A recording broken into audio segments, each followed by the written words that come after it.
Deuteronomy chapter 8, New International Version.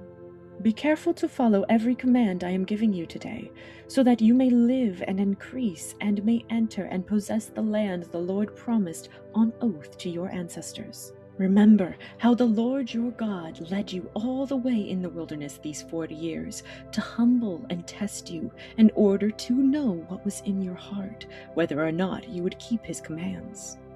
He humbled you, causing you to hunger and then feeding you with manna, which neither you nor your ancestors had known, to teach you that man does not live on bread alone, but on every word that comes from the mouth of the Lord. Your clothes did not wear out, and your feet did not swell during these 40 years.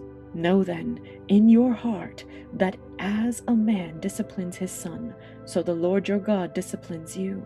Observe the commands of the Lord your God, walking in obedience to him and revering him. For the Lord your God is bringing you into a good land, a land with brooks, streams, and deep springs gushing out into the valleys and hills. A land with wheat and barley, vines and fig trees, pomegranates, olive oil, and honey. A land where bread will not be scarce, and you will lack nothing. A land where the rocks are iron, and you can dig copper out of the hills. When you have eaten and are satisfied, praise the Lord your God for the good land he has given you. Be careful that you do not forget the Lord your God, failing to observe his commands, his laws, and his decrees that I am giving you this day.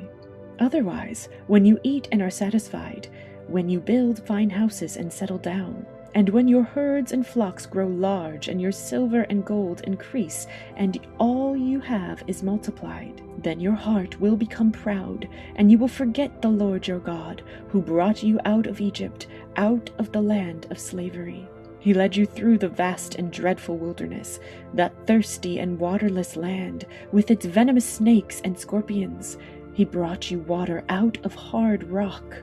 He gave you manna to eat in the wilderness, something your ancestors had never known, to humble and test you, so that in the end it might go well with you. You may say to yourself, "My power and the strength of my hands have produced this wealth for me."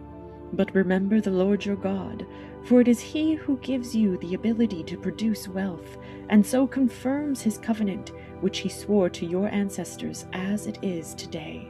If you ever forget the Lord your God, and follow other gods and worship and bow down to them, I testify against you today that you will surely be destroyed. Like the nations the Lord destroyed before you, so you will be destroyed for not obeying the Lord your God.